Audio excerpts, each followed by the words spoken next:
Climate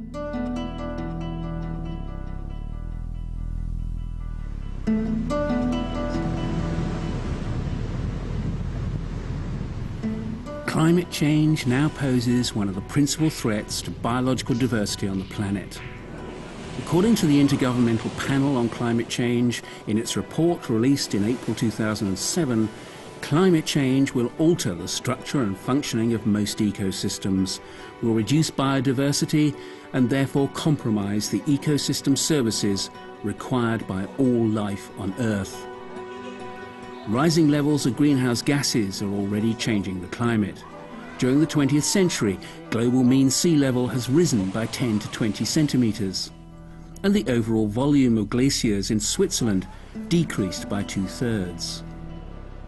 During the last 3 decades, Arctic ice thickness in late summer and early autumn decreased by about 40%. And since 1912, Mount Kilimanjaro lost 82%, while Mount Kenya lost 92% of its ice mass. Climate change is happening. Climate change is most likely the result of man-made activities. Never in the history of mankind we have destroyed biodiversity as we are doing it. Every hour, 3 species disappear. Every day, between 100 to 150 species are disappearing. Every year, between 15 to 80,000 species are disappearing, and they are the result of thousands of years of evolution. What will this mean for biodiversity and human beings?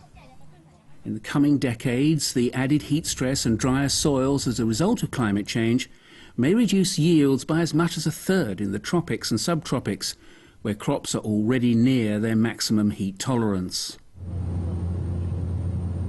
Earlier breakup of Arctic sea ice gives polar bears less time to hunt. From 1980 to 2004, the average weight for female polar bears in Western Hudson Bay, Canada, decreased by 143 pounds. Australia's Great Barrier Reef could lose up to 95% of its living coral by 2050 due to changes in ocean temperature and chemistry. Human beings will be affected in a variety of ways. More precipitation in temperate regions and Southeast Asia is likely to lead to more flooding. Less precipitation in Central Asia, the Mediterranean region, Africa, parts of Australia and New Zealand is likely to lead to more droughts. Changes in climate will allow an expanded range of some dangerous vector-borne diseases, such as malaria. The impacts of climate change on biodiversity are of major concern to the Convention on Biological Diversity. This is why the Convention has chosen biodiversity and climate change as the theme for the International Day for Biological Diversity for 2007. The Convention, the world's first global tool for sustainable development, was signed in 1992 at the Earth Summit in Rio, and today has 190 parties who have agreed to work together to conserve and sustainably use the biological diversity of our planet, while ensuring that the benefits from the use of genetic resources are shared equitably. Parties to the Convention are working to find ways to help biodiversity adapt to projected changes to the climate, and find ways that biodiversity can be a resource for communities who are adjusting to the effects of climate change. The Convention also coordinates its work with the United Nations Framework Convention on Climate Change to help combat the causes and effects of climate change. There is a very urgent need to move on the question of adaptation to climate change now, to move beyond the phase of assessment and to move into the phase of actually doing something about adapting to the consequences of climate change. Islands are often characterized by a very rich biodiversity. Island species are vulnerable because populations tend to be small, localized and highly specialized, and can easily be driven to extinction. Island ecosystems and their biodiversity are fragile. Isolated and small, where can these island species migrate to if temperature and rainfall changes? The main threats to island ecosystems from climate change are the rise in sea levels and the increase in water temperature that will affect organisms such as coral reefs. They provide a number of services to island populations and biodiversity and are highly sensitive to temperature changes. Polar ecosystems are home to an array of plants and animals that survive in some of the most extreme conditions in the world.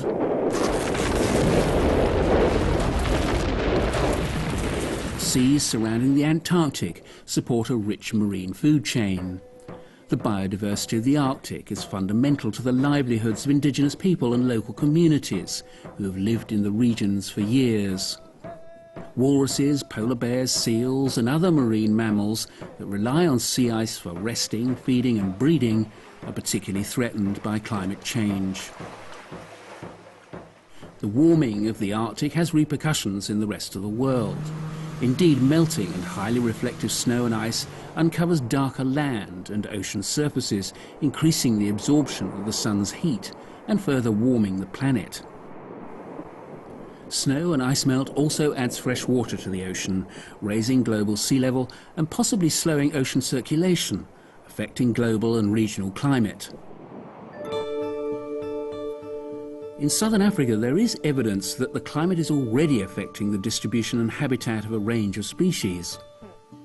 Scientists from the South African National Biological Institute are studying quiver trees to find out more about how plants in this part of the world are coping with climate change. They've already found a marked shift in distribution. Trees at the hottest end of their range are dying, and those in the south are growing well.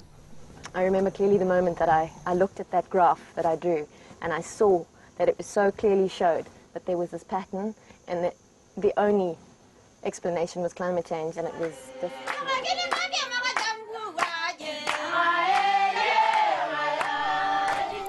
Biodiversity is threatened by climate change, but the resources and ecosystem services it provides can reduce the impacts of climate change on populations and livelihoods.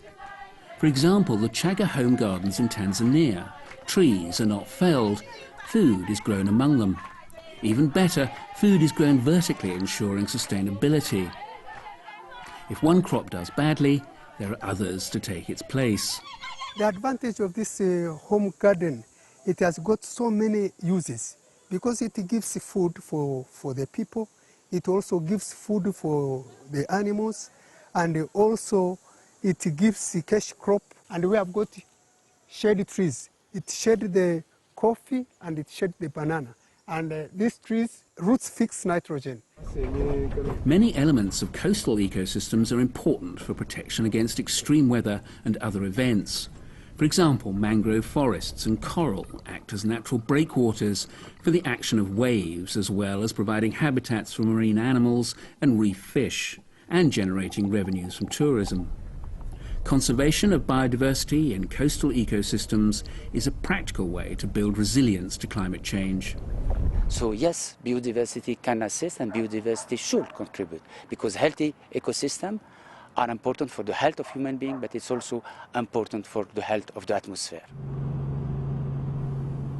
There are ways to help biodiversity adapt to climate change by maintaining and restoring native ecosystems, managing habitats for endangered species, creating refuges and buffer zones, establishing corridors that take into account projected changes in climate, and introducing plant varieties able to adapt to climate change.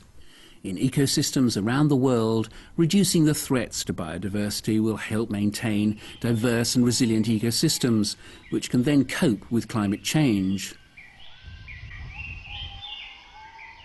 The Intergovernmental Panel on Climate Change has indicated that biodiversity conservation in forest ecosystems reduces their vulnerability to negative impacts of climate change, such as destruction due to drought, fire and disease. Avoiding deforestation in mountains and forest ecosystems will ensure that these exist as storehouses of carbon. Creating marine protected areas will also help protect a number of marine species, including those corals which are resilient to bleaching. Preventing the degradation of wetlands or restoring them will also protect biodiversity. The parties to the Convention on Biological Diversity noted at their last meeting that the Secretariat should work with the United Nations Framework Convention on Climate Change, the Convention to Combat Desertification, and other organisations and agreements to deal with the challenge of climate change. With the Framework Convention on Climate Change, the Convention on Biological Diversity has provided guidance so that afforestation projects under the Clean Development Mechanism take biodiversity into account. The Convention on Biological Diversity is also working with other biodiversity-related conventions, such as the Convention on Migratory Species, the Ramsar Convention on Wetlands, the World Heritage Convention, to come up with strategies on the impact of climate change on biodiversity. Working together to save biodiversity, we will have the resources we need to deal with and adapt to climate change.